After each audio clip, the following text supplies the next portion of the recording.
Hi, grade 10 students. Welcome to our English 10 class. Today, we are about to begin our week 5 lesson, which is about analytical listening and problem solving. For this week's lesson, I have prepared a video containing clear instructions on how you will accomplish your week 5 learning task. I hope this video will help you. So, without any further ado, let's begin. Here are our targets for this week's lesson. First, define analytical listening and its sequential process. Second, find out problems and state solutions from the text listened to. And lastly, determine the importance of analytical listening in problem solving. I hope that we'll be able to hit all our targets by the end of this lesson. Listening is one of the most underrated macro skill. When you say underrated, it is underestimated or not valued highly enough. This module prepared activities focusing on listening to enhance your auditory skills. Remember that this lesson highlights the importance of analytical listening in gathering details and collecting information. Problem solving as a skill is also used in this lesson as springboard in enhancing your listening skills. The first learning task that you must do is to examine the excerpts taken from the President Rodrigo Roa Duterte's speech during his State of the Nation address or SONA last July 27, 2020. If you have access to internet, you may listen and watch to it via YouTube. If you don't have, you may use the excerpt posted in your module on page 23. My countrymen, it is sad that while government focuses its attention resources to battle the coronavirus, there are those who take advantage of a preoccupied government. One of them is Senator Frank Dillon.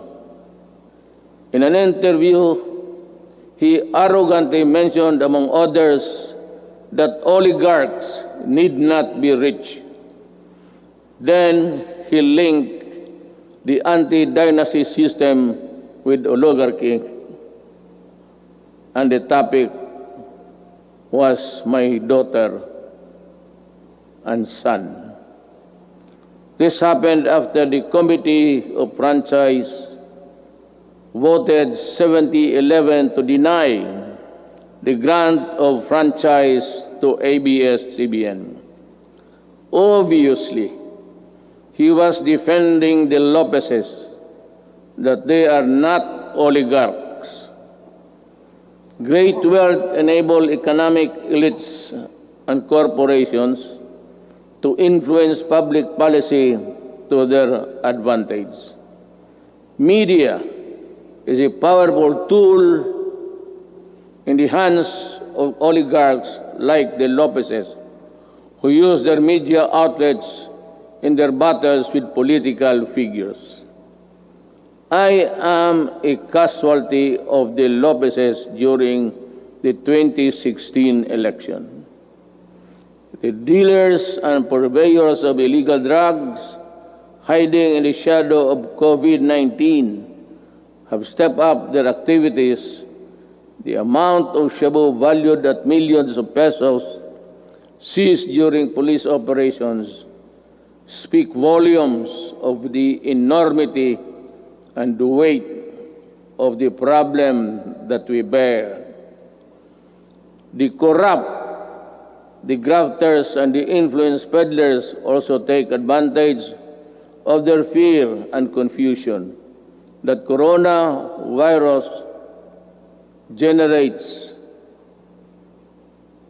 the financial and material assistance of government to the unemployed, the sick and the destitute, running into billions of pesos, are not spared from corruption and ineptitude. Even the donations for well-meaning private persons are schemed before reaching their intended beneficiaries. It is like snatching food from the mouths of the babes. The profiteers, overpricers, and the corrupt felons must be laughing while they stash their dirty monies, but not for long. They cannot outrun the long arm of the law.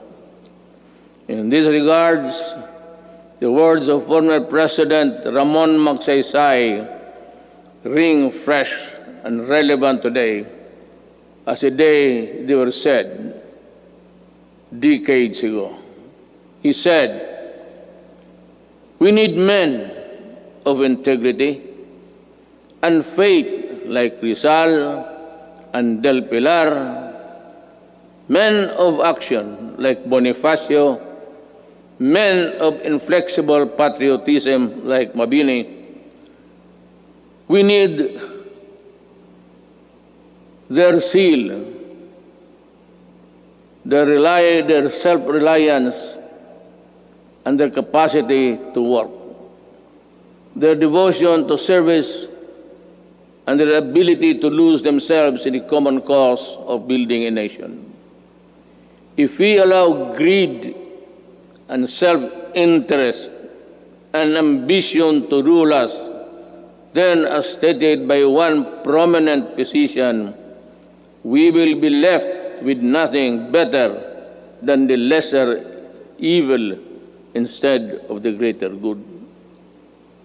In my inaugural address 4 years ago, I said that no leader can succeed at anything of national importance without significance unless he has the cooperation and support of the people he is tasked to lead and sworn to serve. The efforts and resources which we poured out produced the momentum needed to bring our country closer to our goals. Suffice it to say, we made significant strides over time. After reading the excerpt, you may now answer the 6 questions in Learning Task 1 found on page 23 of your module.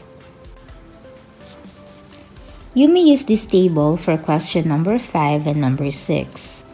On the first column, write the identified problems from the excerpt. Remember to only refer from the excerpt in your module. Ang gagamitin lamang ay kung ano ang nakalagay sa module. On the second column, write the solutions mentioned in the problem. If solutions were mentioned in the excerpt, write them down in your booklet. If not, write your own proposed solution to solve the problem. For example, one problem identified from the speech is illegal drugs.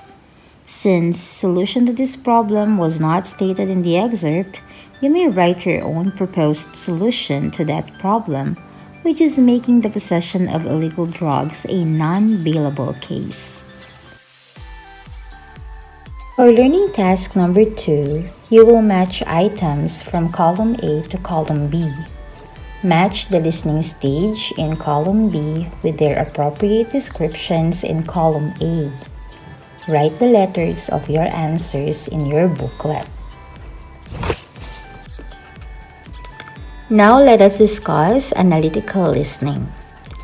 Analytical listening, sometimes called critical or active listening, deals with one's ability and capacity to carefully and properly analyze the sounds listened to. So ito ay tumutukoy sa kakayahan ng isang tagapakinig na suriing mabuti ang kanyang napakinggan. Hindi lamang ito tumutukoy sa pag-unawa sa mga impormasyong napakinggan, kundi kabilang din dito ang kakayahan na makilala at uriin ang mga impormasyon. This is also called active listening as it requires the listener to provide significant and evaluative feedback or response on what he or she has heard from the speaker or the sound platforms.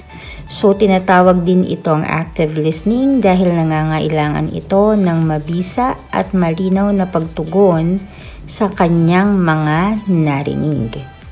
In here, the listener is able to rephrase or restate the information heard to check one's listening understanding.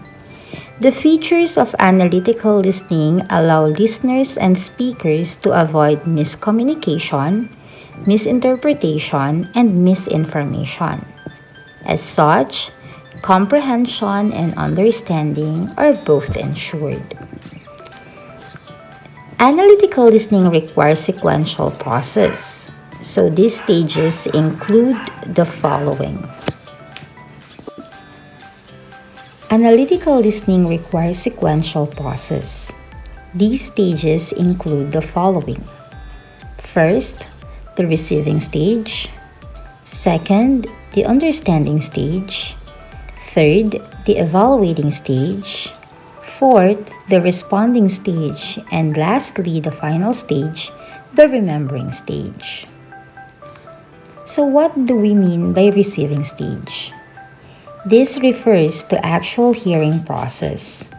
In here, the listener has to check him or herself if he or she is able to hear clearly the sounds and other sound points. So napakahalaga sa receiving stage na malinaw ang mga salitang naririnig. The second stage is the understanding stage. This focuses on generating meaning on what has been heard. In here, the connection and communication between the listener and the speaker must be clearly established. This constitutes the idea that the understanding of the speaker must be the same with the listener. Sa bahaging ito, mahalaga na naunawa ang mabuti ng tagapakinig kung ano ang mga nasabi ng tagapagsalita. The third stage is the evaluating stage. This requires both the listener and the speaker to meet in between regarding the points portrayed in the listening process. This allows the listener to critically examine the details of the information heard. This provides the time for information segregation. Sa bahaging ito, dito sinusuring mabuti ang impormasyong narinig. The fourth stage is the responding stage. This allows the listeners to provide verbal or nonverbal feedback and responses based on the listening context. Sa bahaging ito, nagkakaroon ng pagtugon ang isang tagapakinig base sa kanyang mga naunawaan. And lastly, the remembering stage. This is a personal stage for the listener, allowing his or her to integrate in him or herself the information heard. This also allows him or her to record in his or her system the information listened to for future access and use. So sa bahaging ito, isinasa isip at isinasa puso ng tagapakinig ang mga impormasyong kanyang napakinggan upang maibahagi niya ito sa hinaharap. Analytical listening is a very helpful strategy in problem-solving activities. In solving a particular issue or concern, it is important to identify first the significant information required. So you will be able to see that in our chart. In solving a problem in a listening text, the first task is to identify the problem. From the listening text, find the answers for the following questions: who, what, how, when, where, and why. According to American Society for Quality in 2020, there are 4 steps in solving a problem which include the following. First, define the problem. Second, generate alternative solutions. Third, evaluate and select an alternative. And fourth, implement and follow up on the solution. For learning task number 3, you will listen to a song of Black Eyed Peas, Where is the Love? Identify the problems in the song and the solutions to the problems presented. If the solutions are not clearly stated, write your proposed solutions to the problems. Write your answers in your booklet using this table. For example, one identified problem from the song is terrorism. The proposed solution to that problem in the song could be loving one another. For learning task number 5, identify what is asked in each statement. Answers are to be found in the discussion on pages 24 to 25. For learning task number 6, using the excerpts of President Duterte's SONA on page 23, identify one problem that he mentioned in his speech. In one whole sheet of pad paper, write an essay about your identified problem or issue and your proposed solution to address the issue. Your essay must have 3 parts: the introduction, body, and conclusion. Each part must contain a paragraph. Each paragraph must be indented. This is the sample format that you may follow. A few reminders to be considered while doing the learning task in this lesson. First, follow your weekly home learning plan schedule. Our English class is every Tuesday, 8:30 to 11:30 only. Second, only week 5 learning tasks should be answered and completed this week. So week 5 pa lang tayo. And third, make sure that your home facilitators have checked your learning task number 2 and number 5 before submitting your booklet to your teacher. If these learning tasks are not checked, they will be handed back to you.